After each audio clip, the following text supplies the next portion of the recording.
दक्षिण भारत अपने अनेक सुंदर मंदिरों के लिए जाना जाता है। इन मंदिरों में देवी देवताओं के साथ साथ ग्रहों, पंचमहाभूतों और अन्य जीवों को भी पूजा जाता है।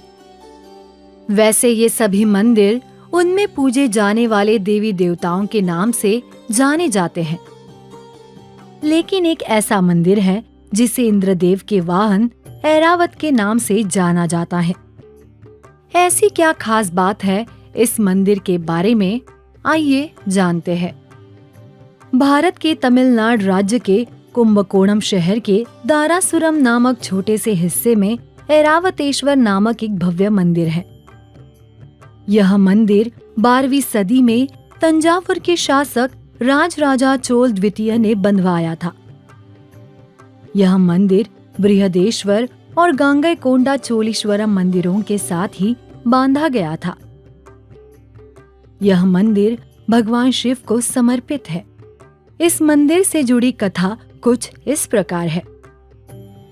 एक बार महर्षि दुर्वास गंगा नदी के तट पर भगवान शिव की आराधना कर रहे थे। उनकी भक्ति से प्रसन्न होकर भगवान शिव ने उन्हें पारिजातक पुष्प की माला भेंट की। इंद्रदेव के शौर्य से प्रसन्न होकर महर्षि दुर्वास ने उस माला को उन्हें भेंट किया। तब इंद्रदेव ने वो माला ऐरावत को दी। उस माला के सुगंध से आकर्षित हुई मधुमक्खियों के भिनभिनाने से ऐरावत को परेशानी हुई। तंग आकर उसने वो माला नीचे फेंक दी। इस बात को अपना अपमान मानकर क्रोधित हुए महर्षि दुर्वास ने इंद्रदेव और ऐरावत को शाप दिया, जिससे सुंदर श्वेत ऐरावत ने अपना रंग और अपनी सुंदरता को खो दिया और अन्य हाथियों के समान साधारण बन गया। तब इंद्रदेव और ऐरावत ने महर्षि से अपनी भूल की क्षमा मांगते हुए उस शाप को विफल करने का हल मांगा। तब महर्षि ने ऐरावत से भगवान शिव की आराधना करके उन्हें प्रसन्न करने का उपदेश दिया। अपने वास्तविक रूप को खोकर दुखी हुआ ऐरावत पृथ्वी पर भटकने लगा। कदम वन में घूमते घूमते एक दिन वो एक तेजस्वी शिवलिंग के पास जा पहुंचा। उसने उस शिवलिंग की पूरे मन से आराधना की। उसकी भक्ति से प्रसन्न हुए भगवान शिव ने पृथ्वी पर आकर उसे दर्शन दिए और उसे पास के तालाब में जाकर स्नान करने का परामर्श दिया। शिवजी के उपदेशानुसार ऐरावत ने उस तालाब में स्नान किया।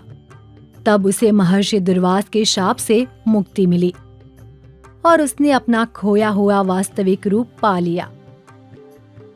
शिवजी के दर्शन से धन्य होकर ऐरावत ने उस शिवलिंग का अभिषेक किया और फिर उसने इंद्रदेव की सेवा करने स्वर्ग की ओर प्रस्थान किया।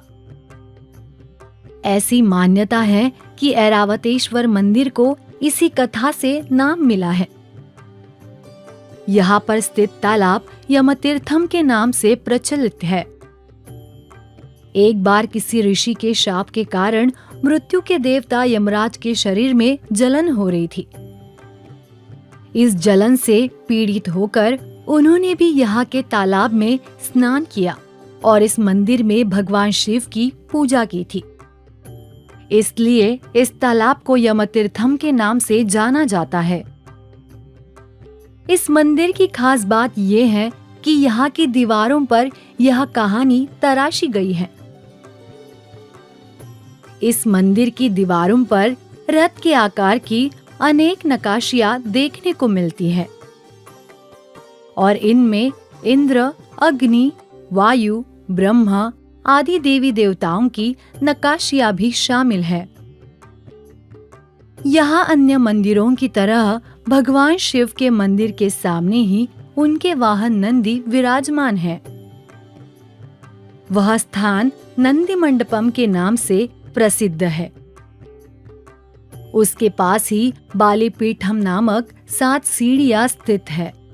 उन 7 सीढ़ियों की विशेषता यह है कि वे सप्तसूरों को दर्शाती है और ऐसी मान्यता भी है कि उन सीढ़ियों से चढ़ते उतरते समय सप्तसूरों के स्वर सुनाई देते हैं माघ महीने में बड़ी संख्या में भक्तगण इस मंदिर में आकर प्रभु के दर्शन पाते हैं।